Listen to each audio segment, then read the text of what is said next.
I am the Tofu Golem. Please enjoy the video. In this video, I will explain how to set up a Java server. First, ensure you have the Java Development Kit, or JDK, installed on your system. This is crucial for running Java applications. Next, you'll need to choose a web server.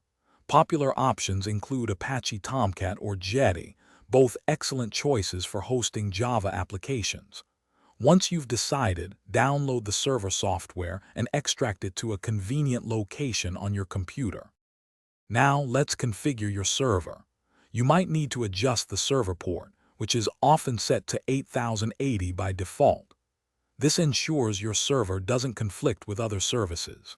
It's also important to configure memory allocation to ensure optimal performance for your applications. Finally, establish user authentication and security roles to protect your server and its deployed applications from unauthorized access. With your server configured, it's time to deploy your application.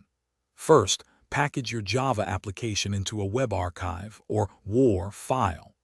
This standard format bundles all necessary components. Then, simply place this WAR file into your server's designated deployment directory. Once the file is in place, start your server, and it will automatically detect and launch your application, making it accessible. After deployment, test your application by accessing it through a web browser using the server's address and port. Always monitor your server logs for any errors or issues that might arise, as they provide valuable debugging information. For those looking to enhance their home environment, consider bringing your space to life with the Echo Dot smart speaker.